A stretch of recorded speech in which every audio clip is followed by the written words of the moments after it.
जन्नती औरत की चौथी सिफत ये है कि औरत सच बोलने वाली हो। आजकल हमारे मुआशरे का ये हाल है कि गलती से जुबान पे सच के बोल आ जाते हैं, वरना दिनों रात हम झूठ में मुब्तला रहते हैं। झूठ के मामले में हमारी माएँ और बहनें कुछ ज़्यादा ही आगे हैं। ज़रा सी बात नहीं हुई कि घंटों ग़ीबत, चुगली और दूसरों की बुराइयों में लगी रहती हैं। ऐ मेरी मुसलमान बहनों, ये जान लें कि झूठ ये बुराई की तरफ रहनुमाई करती है और बुराई जहन्नम की तरह रहनुमाई करता है।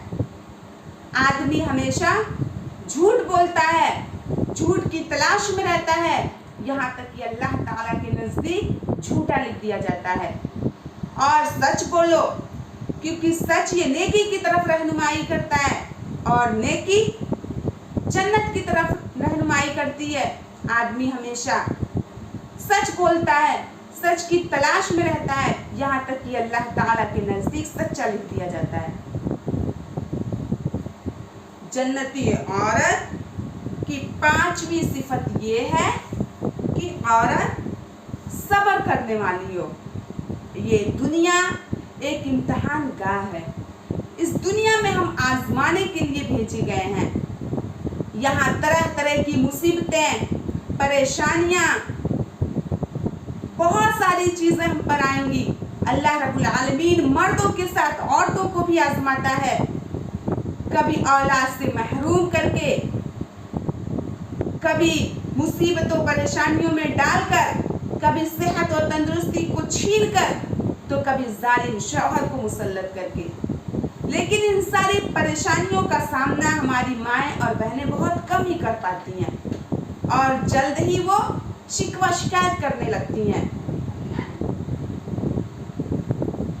मेरी माएँ और बहनें, आप ये जान लें कि इस दुनिया में हम आजमाने के लिए ही भेजे गए हैं। अल्लाह रब्बुल आलमीन ने हमें इस दुनिया में आजमाने के लिए भेजा है। अगर हम इस आजमाइश में कामयाब हो गए तो इसका बदला जन्नत है। मैं आपको एक जन्नती औरत का वाक़या सुनाती हूँ। एक बहुत ही काली औरत नबी सल्लल्लाहु अलैहि वसल्लम की खिदमत में हाजिर होती है।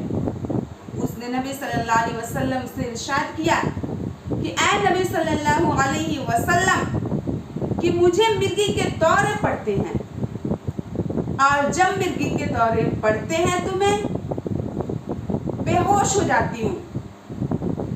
तो नबी सल्लल्लाहु अलैहि वसल्लम ने कहा कि अगर तुम चाहो तो मैं तुम्हारे लिए दुआ करूं, और अगर तुम चाहो तो इस पर तुम सब्र करो, और सब्र करने के बजाय तुम्हें जन्नत नसीब होगा।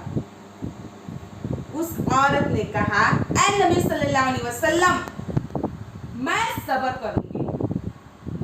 फिर उस औरत ने फरमाया कि जब मुझे मिर्गी के दौरे पड़ते हैं तो मेरे कपड़े मुझसे अलग हो जाते हैं। चुनांचे आप मेरे लिए ये दुआ करें कि मेरे कपड़े मुझसे ना खुले। तो आप सल्लल्लाहु अलैहि वसल्लम ने दुआ की। इससे भी दर्दनाक वाक़या सुनिए। इसरा की रात जब नबी सल्लल्लाहु अलैहि वसल्लम सफ़र कर रहे थे तो उन्हें निहायत ही खुशबूदार, उन्हें कुछ खुशबू आई जो उन्हें बहुत ही ज़्यादा अच्छी लगी। उन्होंने जिब्राइल अलैहिस्सलाम से पूछा, ये किस चीज़ की खुशबू है? उन्होंने कहा कि ये खुशबू फिरौन की बेटी की कंघी करने वाली खातिमा और उसके बच्चों की है। एक दफ़ा जब वो फिरौन की बेटी के बालों में कंघी कर रही थी तो अचानक उसके हाथों से कंघी छूटकर गिर गई और उसने बेसाख्ता बोला बिस्मिल्लाह। फिरौन की बेटी ने कहा कि मैं इसकी शिकायत अपने बाप से करूंगी, क्योंकि मेरा बाप ही सिर्फ अल्लाह है। उस खादमा ने कहा, मेरा और तेरे बाप का परवरदिगार सिर्फ और सिर्फ अल्लाह रब्बुल आलमीन है। चुनांचे फिरौन की बेटी ने इसकी शिकायत अपने बाप से कर दी। फिरौन ने हुक्म दिया कि तांबे की गाय को आग में तपाया जाए। जब वो आग जैसी हो जाए तो इस खादमा को और इसके बच्चों को एक एक करके उस आग में डाल दी जाए। चुनांचे ऐसा ही किया गया और उसके बच्चों को एक एक करके उस आग में डालना शुरू किया गया। उस खादमा ने कहा कि मेरी एक दरख्वास्त है कि मेरी और मेरे बच्चों की हड्डियों को एक कपड़े में बांधकर और दफना देना। फिरौन ने कहा कि मेरे ऊपर तुम्हारी कुछ जिम्मेदारियां हैं, इसलिए मैं तुम्हारी इस बात को मानता हूँ। एक एक करके जब उस आग में उसके बच्चों को डाल दिया गया तो एक दूध पीते बच्चे की बारी आई। उस पर वो खादमा थोड़ी घबराई। उस बच्चे को अल्लाह रब्बुल आलमीन ने कुव्वत दी और उस बच्चे ने कहा, तुम घबराओ मत, तुम मुझे इस आग में डाल दो, क्योंकि तुम सच्चे दिन पर हो।